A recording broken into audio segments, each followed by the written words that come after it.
Assalamualaikum warahmatullahi wabarakatuh. Perkenalkan, nama saya Karina Nurasana Ansar, NIM 2511204043. Program Studi Tadris Bahasa Inggris, Fakultas Tarbiyah dan Ilmu Keguruan.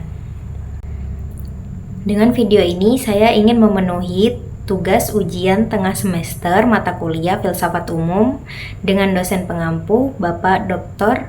Habib Anwar Al-Ansori, MPD. Berikut adalah penjelasan dari ujian tengah semester saya. Nomor pertama, berfilsafat termasuk dalam berpikir, namun tidak semua orang yang berpikir itu termasuk berfilsafat, dan bisa dipastikan bahwa semua orang yang berfilsafat itu pasti berpikir. Berpikir adalah kegiatan umum manusia. Setiap manusia menggunakan akal budi untuk mempertimbangkan, memutuskan sesuatu, atau menyelesaikan masalah sehari-hari. Ini adalah proses kognitif dasar manusia. Semua yang berfilsafat pasti berpikir. Filsafat adalah sebuah aktivitas pemikiran untuk melakukan perenungan mendalam, analitis, dan sistematis tentang hakikat, realitas, pengetahuan, dan nilai. Seseorang harus menggunakan akal budinya yang merupakan esensi dari berpikir. Soal kedua, jelaskan pengertian filsafat, objek filsafat, cabang-cabang filsafat, kedudukan ilmu, agama, dan filsafat. Yang pertama, pengertian filsafat. Filsafat adalah suatu proses pemikiran yang kritis, radikal, sistematis, dan universal untuk mencari kebenaran sejati dari segala fenomena yang ada, dengan tujuan mencapai pemahaman yang mendalam dan komprehensif tentang realitas, pengetahuan, dan nilai-nilai kehidupan. Lalu selanjutnya objek filsafat. Objek filsafat dibagi menjadi dua, yaitu objek material dan objek formal. Objek material adalah segala sesuatu yang ada, atau dengan kata lain, hakikat atas segala sesuatu, baik yang konkret maupun yang abstrak. Yang kedua ada objek formal, yaitu sudut pandang khas filsafat dalam mengkaji objek materialnya, yaitu secara radikal, sistematis, dan universal. Selanjutnya cabang-cabang filsafat. Yang pertama ada ontologi, yang kedua epistemologi, yang ketiga aksiologi. Ontologi adalah mempelajari hakikat, realitas, dan keberadaan.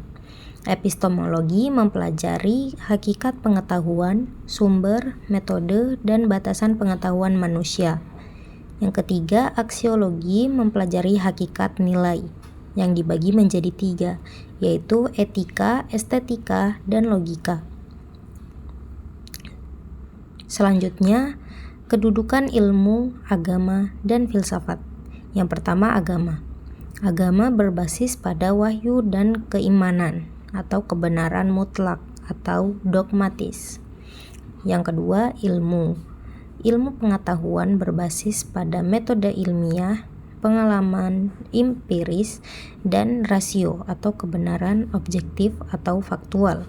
Yang ketiga, filsafat berbasis pada pemikiran kritis dan penalaran logis atau kebenaran spekulatif atau reflektif. Deskripsikan sejarah filsafat disertai tokoh dan dengan identifikasi pemikirannya. Yang pertama, masa Yunani kuno, yang kedua masa Yunani klasik, yang ketiga masa abad pertengahan, yang keempat filsafat Islam. Yang pertama ada masa Yunani kuno dengan tokoh utama Thales dengan pemikiran air sebagai prinsip dasar segala sesuatu. Yang kedua Heraklitus, segala sesuatu terus berubah. Prinsip dasarnya adalah api. Pada masa kedua yaitu Yunani klasik, ada tokoh Socrates dengan pemikiran metode dialektika, kenalilah dirimu sendiri, fokus pada etika. Yang kedua ada Plato, teori bentuk, alegori gua. Yang ketiga Aristoteles, logika formal, metafisika, etika mendasari banyak sains modern. Lalu pada abad pertengahan, yaitu tokohnya Agustinus menekankan iman di atas akal. Yang kedua Thomas Aquinas, sintetis filsafat Aristoteles dengan teologi Kristen, argumen 5 jalan untuk eksistensi Tuhan. Selanjutnya pada masa filsafat Islam. Yang pertama Al-Farabi, harmonisasi filsafat Plato atau Aristoteles dengan Islam, teori negara utama, Al-Madinah Al-Fadilah. Yang kedua Ibnu Sina, menggabungkan filsafat Yunani dengan teologi Islam, karya monumental Kitab Penyembuhan. Yang ketiga Ibnu Rus, menekankan kompatibilitas filsafat dan agama. Sekian dari saya. Wassalamualaikum warahmatullahi wabarakatuh.